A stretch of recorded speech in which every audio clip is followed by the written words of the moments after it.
स्वागत करते हैं ईबीएस समाधान के एक और लेक्चर में आप सभी का। और आज हम जो बात करने वाले हैं, बात करेंगे हेल्महोल्ट्ज गिब्स समीकरण के बारे में बात करने वाले हैं। ये जो समीकरण है आपको कॉलेज लेवल तथा अन्य कॉम्पिटिटिव एग्जाम के लिए भी बहुत महत्वपूर्ण है। इसको हम आज के लेक्चर के अंतर्गत अच्छे से पढ़ने वाले हैं। ऐसे पढ़ेंगे कि आपको जब ये दोबारा देखने पड़े तो कोई डाउट्स आपके मन के अंदर नहीं आए। किसी भी प्रकार का आपका एमसीक्यू टाइप क्वेश्चन या लॉन्ग आंसर, कोई भी टाइप का आपका आंसर होने वाला है ना क्वेश्चन, वो आपसे अटेम्प्ट हो जाए। ठीक है, अंत तक बने रहिए वीडियो के और आपको ये टॉपिक अच्छे से समझ में आ जाएगा। अब जो हम बात करने वाले हैं, बात करेंगे गिब्स हेल्महोल्ट्ज समीकरण की। उससे पहले हमने जो प्रीवियस लेक्चर के अंतर्गत पढ़ा था गिब्स ऊर्जा संबंध से और हेल्महोल्ट्ज संबंध की, उनके बारे में बात करने वाले हैं। देखिए, अगर हम बात करें, पहले हम बात कर लेते हैं हेल्महोल्ट्ज समीकरण से। जैसे G इक्वल टू हमारे पास होता है STS। ठीक है, ये जो आपको दिख रही है ना गिब्स हेल्महोल्ट्ज ऊर्जा से, हेल्महोल्ट्ज ऊर्जा से किसकी बात करोगे? ये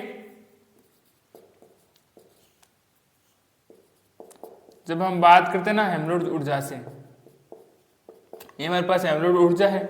इसके द्वारा हमें किस किस के मध्य संबंध देखने को मिल जाता है? डेल्टा G जो हेल्महोल्ट्ज ऊर्जा में परिवर्तन, H S के मध्य क्या देखने को मिल जाता है? संबंध देखने को मिल जाता है। ठीक है, और अगर हम बात करें गिब्स की, गिब्स ऊर्जा की हम बात करते हैं, गिब्स ऊर्जा की आप बात करें, उसका फॉर्मूला होता है AUTS।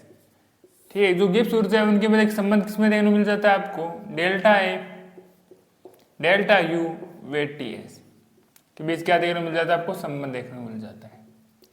ठीक, ये जो संबंध होते हैं इन्हीं को हम क्या बोलते हैं? गिब्स हेल्महोल्ट्ज समीकरण।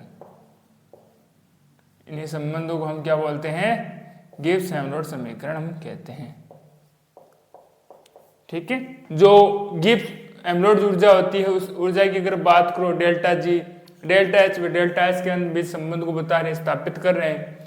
गिब्स ऊर्जा की आप बात करोगे तो उसके अंदर डेल्टा A डेल्टा U व डेल्टा S के बीच संबंध को स्थापित कर रहे हैं। ठीक है, तो इन दोनों के द्वारा जो हमारे पास समीकरण बनती है गिब्स हेल्महोल्ट्ज समीकरण कहलाती है। देखो, इसके भिन्न भिन्न प्रारूप हैं, दो प्रकार के हो सकते हैं, दोनों प्रारूपों की हम बात करने वाले हैं। देखिए, पहले अगर हम बात करें, इसमें हम बात करते वाले हेल्महोल्ट्ज ऊर्जा की। ये जो समीकरण है हमने प्रीवियस लेक्चर के अंतर्गत अच्छे से इसको स्थापित किया था, किस प्रकार से है, इसके बारे में हमने बात की है। ठीक है, पहले इसका प्रयोग करने वाले हैं। गिब्स ऊर्जा के उपयोग से पहले हम ये समीकरण लिख लेते हैं। हमारे पास गिब्स ऊर्जा है। देखिए, दो अवस्था लेते हैं। पहली अवस्था में क्या लेते हैं कि इनके जो मान होते हैं ना पहली अवस्था में, ठीक है, पहली अवस्था की बात करोगे, अवस्था 1 के अंदर इनके मान होते हैं S1 और एंट्रोपी का मान होता है S1। ठीक है, अब हम क्या करते हैं? ताप को स्थिर कर देते हैं। ताप स्थिर करने के बाद में क्या हो जाते हैं? इनके मानों के अंदर परिवर्तन आ जाते हैं। ठीक है, ताप स्थिर के बाद जब आप ताप स्थिर कर दोगे इनके मान हो जाएंगे G2 H2 वे।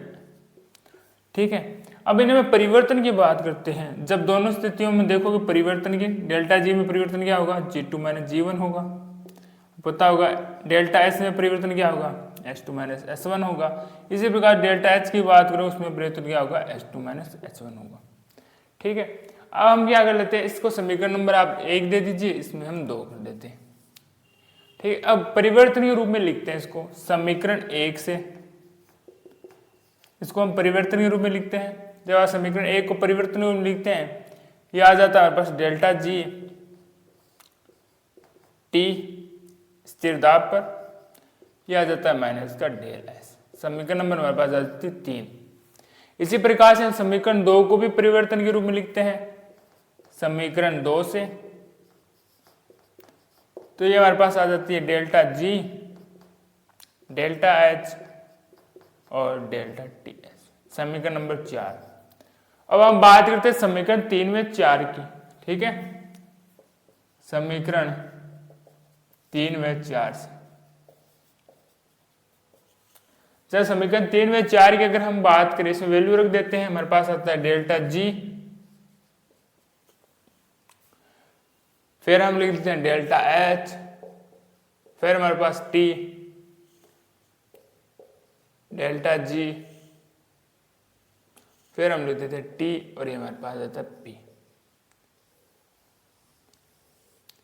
ये जो हमारे पास समीकरण आई है ना, ये जो हेल्महोल्ट्ज गिब्स समीकरण है उसका ही एक रूप होने वाला है, ठीक है। और ये क्या बताती है, ये बताती है हमारे पास हेल्महोल्ट्ज ऊर्जा और एंथैल्पी बीच संबंध को ये बता रही है। किसके बीच में?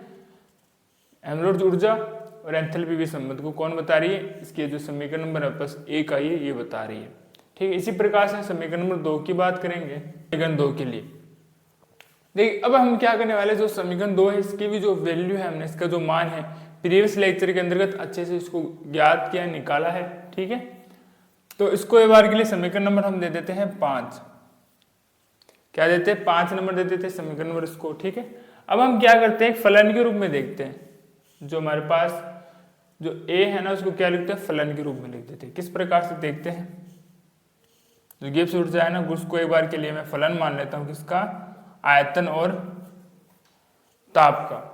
फिर इसको करते हैं आंशिक अवकलन करना में, डी ए, तो हमारे पास आता है डी ए वी, फिर टी आता है डी वी, फिर हमारे पास आ जाता है डी ए नंबर हमारे पास आती है 6। अब देखिए समीकरण नंबर 6 में 5 की हम तुलना करते हैं। समीकरण 6 व 5 की तुलना से क्या मिलता है? हमें मिल जाएगा डेल्टा ए वी और टी बराबर हमें मिल जाता है माइनस का पी। इसी प्रकार से हमें मिल जाता है डेल्टा ए टी और वी, तो हमें मिल जाता है माइनस का एस, ठीक है। ये हमें जो एंट्रोपी परिवर्तन है हमें इसी की आवश्यकता है, एंट्रोपी परिवर्तन की हम सिर्फ बात कर रहे हैं, तो मैं इसको समीकरण नंबर 7 दे देता हूँ, ये हमारे लिए उपयोगी है, ठीक है। अब मैं क्या करता हूं, जो हमारे पास समीकरण नंबर एक और है यहाँ पर एंट्रोपी वाली, ये देखो ये रही, इस समीकरण को हम क्या नाम देते हैं? समीकरण नंबर दे देते हैं इसको 8, यहाँ पर दे समीकरण नंबर 8। और समीकरण 8 व 7 को हम परिवर्तन के रूप में लिखते हैं, ठीक है। पहले लिखते समीकरण 8 से, समीकरण 8 से परिवर्तन रूप में लिखें delta A, delta U, T और डेल्टा एस। समीकरण नंबर हो चुकी है हमारे पास ये 9। अब इसी प्रकार समीकरण 7 को भी हम परिवर्तन रूप में लिखते हैं, समीकरण 7 से ये हमारे पास आ जाता है डेल्टा ए टी, फिर वी और माइनस का डेल एस, समीकरण नंबर 10। अब देखते हैं हम समीकरण 9 व 10 से, समीकरण 9 व 10 से क्या मिलता है? हमें मिलेगा delta A, delta U, T, A, T और वी। ये जो हमारे पास समीकरण आई है क्या बताती है? हमारे पास गिब्स ऊर्जा व आंतरिक ऊर्जा के बीच में संबंध को बताती है। और जो गिब्स और हेल्महोल्ट्ज समीकरण है ना, इसका दूसरा प्रारूप रूप की समीकरण कौन सी है? ये हमारे पास समीकरण 2 होने वाली है। तो एक बार इतना आप नोट डाउन कीजिए, फिर इसके सारकता कहाँ कहाँ ये उपयोग होती है, कहाँ ये काम आती है, इनके बारे में बात करने वाले हैं। बात करेंगे समीकरण 9 व 10 का प्रयोग करते हैं, ठीक है। देखिए समीकरण 9 हमारे पास क्या ये रही, ठीक है। इसमें प्रयोग करते हैं, हमारे पास आता है डेल्टा ए, ठीक है, फिर आता है हमारे पास डेल्टा यू। देखिए यहाँ पर भी माइनस का चिन्ह है और यहाँ पर तो माइनस माइनस टोटल प्लस हो जाएगा, तो ये प्लस का हमारे पास क्या जाता है T, delta A delta T. ये जो हमारे पास समीकरण आई है ये किसके बीच संबंध को बता रही है? गिब्स ऊर्जा व आंतरिक ऊर्जा के बीच के संबंध को बता रही। हेल्महोल्ट्ज ऊर्जा व गिब्स समीकरण है उसका एक और प्रारूप है, दूसरा रूप है, जो क्या बताता है हमें? गिब्स ऊर्जा व आंतरिक ऊर्जा के बीच में संबंध को बताता है। अब हम जो आगे बात करेंगे सारकता की बात करने वाले गिब्स व हेल्महोल्ट्ज समीकरण के रूप में। सारकता क्या होती है? पहले इसके उपयोग की सारकता की अगर बात करें कोई रासायनिक अभिक्रिया है उसको वो किस प्रेरक बल के द्वारा प्रेरित होती है, ये हमें किससे ज्ञात होता है, ये हमें पता चलता है गिब्स हेमलोड समीकरण के द्वारा। ठीक है, पहले अगर बात करें कोई रासायनिक अभिक्रिया किस बल से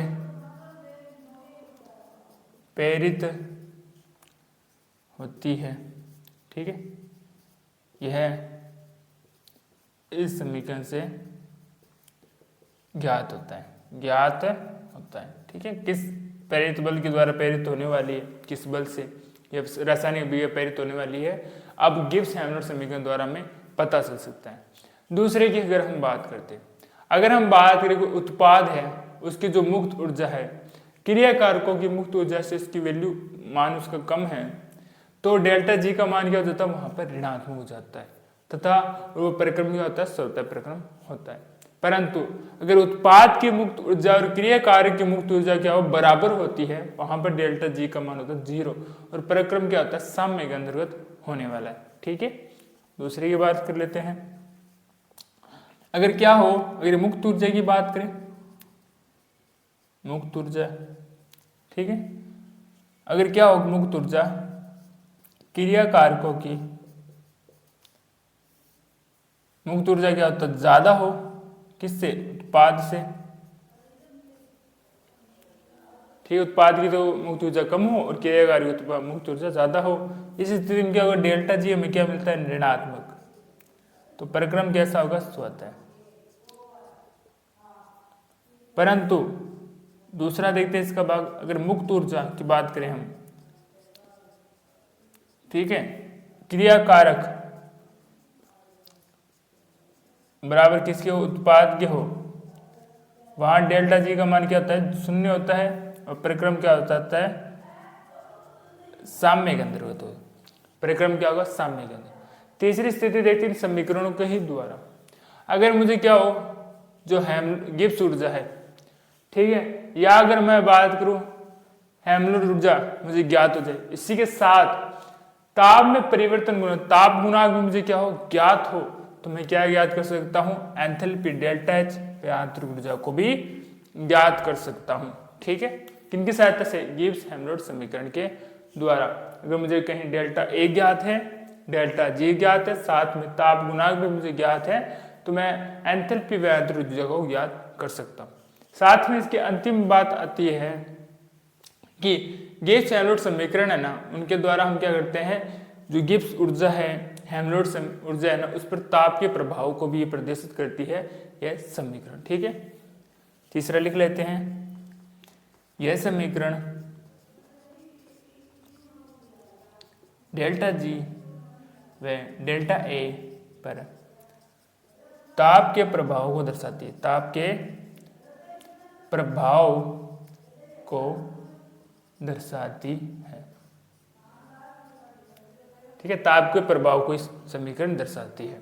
तो आशा करते हैं आज का लेक्चर आपको अच्छे से समझ में आया होगा। इसी के साथ जो हमारी थर्मोडायनेमिक्स की सेकेंड थर्मोडायनेमिक्स जो टॉपिक था, वो भी यूनिट है वो अच्छे से समाप्त हो चुकी है। इस हमने सेमेस्टर 3 के तहत जो हमारी यूनिट नंबर 2 थी थर्मोडायनेमिक्स सेकेंड पार्ट की, उसको अच्छे से कंप्लीट कर लिया है। हमने कोशिश की है सारे आपके जो टॉपिक हैं प्रत्येक जो यूनिवर्सिटी के लगने वाले हैं, ठीक है, लगभग सभी यूनिवर्सिटी के अंतर्गत ये आते हैं एग्जाम में, सेमेस्टर वाइज मिलते हैं आपको टॉपिक, इंपॉर्टेंट टॉपिक है, अच्छे क्वेश्चन भी बन सकते हैं, उसको अच्छे से कवर करने का हमने प्रयास किया है। फिर भी एक कोई ऐसा बिंदु है जो आपको बच गया हो या कोई बिंदु है जो आपको समझ में नहीं आया हो, तो उसको कमेंट में लिख दीजिएगा। हम कोशिश करेंगे जो आने वाले लेक्चर है उनके अंदर उस टॉपिक को कवर किया जाए। ठीक है, कोई ऐसा बिंदु हो, टॉपिक हो, ठीक, कोई पर्सन हो, कोई ऐसी शब्दावली हो जिसमें आपको डाउट्स रहा है, उसको भी आप कमेंट में लिख सकते हैं। ठीक है, मिलते हैं आपको इस सेमेस्टर के तहत एक और नई यूनिट में, एक और नए लेक्चर में। तब तक के लिए धन्यवाद।